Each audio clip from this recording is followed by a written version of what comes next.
First preview of the season in a league we've been in once in the last 15. Well, how on earth do we figure out how we're going to do? Coventry have made the journey we are now on.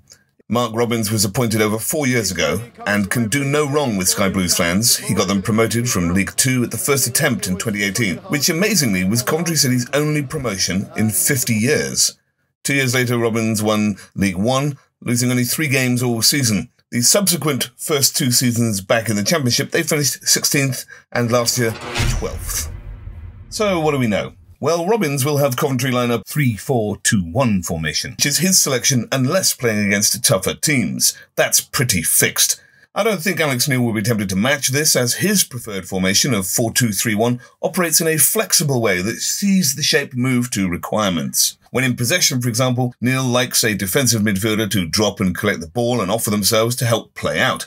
In doing this, the fullbacks are instructed to push wide, and one of them invariably push up very, very high. Neil uses this to overload one side with the fullback, going beyond the winger often to help force one-on-ones for his skillful players to beat, and then flood the box with midfielders in support of the forwards with a cross. There are plenty of examples of this, but here's one from our pre-season against Rangers. As the ball is collected by Patterson, the fullbacks are going to push wide, and a defensive central midfielder is going to drop deep to collect the ball. Now, this isn't rigid. If players see possibilities, they have the license to take advantage, but here, they decide that nothing is on and revert to plan. Back to the defensive central midfielder, then the fullbacks push high and we're out, a little further forward with more options to attack. Neil's preferred tactics in this will help us push Coventry's midfield back, but it may also see balls over the top to our wingers to try to get them into those one-on-ones with the back three. Think Jack Clark in the second leg of the playoffs. Coventry should not be underestimated, though. They're a well-organised side. In most games, they dominate possession and play in a controlled manner. They are a high-passing side, clocking over 500 passes per game on average. We are about 100 behind that. And their pass success rate is sky-high at over 80% accuracy in most games, compared to our 69% in the league below. And this extends to long balls, where they have a success rate of 46% compared to our 32%. Now, they do play out from the back quite a lot, but that's still impressive statistics, much better than ours. No surprise, then, that possession lost is about 20% more frequent for us than it is for them. They average more shots on targets, and more shots in the box than us. But before we get too downbeat here, their core attacking stats show us to be equal in terms of corners, counterattacks, dribbles, and dribble success. We do have areas that we might be able to dominate. On average, we win more duels than them, including aerial ones, and given we have a cross-the-ball rate of 25% more than they do, this might be an area of advantage for us. Corners would also be an area where I think we would see some success. Last season they employed a zonal defence, but executed it very poorly. Here they set up, leaving men to overload them at the back. In it comes on that left boot, plenty of bend on the ball, Egan back stick.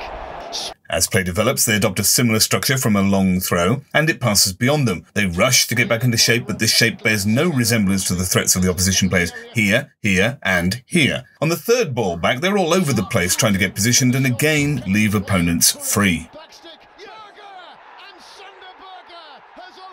Coventry's defence is not the best. They're in all sorts of trouble against a counter here. There's no one to meet the wide man because they play 3 at the back. That's fine, but you then have to close off the options in the centre. Well, pick pretty much any runner here, but let's have this man at the front of all of them because everyone can see him. No one even bothers to try to close him down, and it's pretty much a tap-in for him. Again, here, watch this runner, who, as it turns out, runs to the 6-yard box and then is able to stand still for quite some time and have nobody mark him for a relatively easy tap-in again. It's staggeringly poor defending, really. And lastly, look at this back line as they face a coming attack. Now, I know they're marking up, but I've never seen one as narrow as this before. We will certainly be stretching them much more than that, or taking serious advantage. So there's plenty of space to attack here. It is quite telling that Coventry's close season business has been almost entirely employing defenders, one of which we know, Callum Doyle. So I think that there are opportunities here if we can get the ball in advanced positions frequently enough. Coventry's main threats are Victor Gyökeres, who runs the offside line very well and tends to favour playing through the middle as a lone striker. although Robbins has played him in the hole or in an advanced midfield of 2 in the odd game pre-season, because Matt Godden has been on fire up front. I rather think he's a bigger threat than Gyökeres. His conversion rate is better, his shot accuracy is better, and his goals per minute is easily superior. I expect Godden to lead the line and Gyökeres to play somewhere in support, although it could be this in reverse. Callum O'Hare and Gustavo Hamer offer the main threat from passes and assists in the midfield, with provisions of 9 and 8 assists respectively last term. Gustavo Hamer in particular is one to watch. He has an absolute bullet of a shot in him. My word, this boy can strike a ball, and from some distance, so he is one we need to keep a close eye on.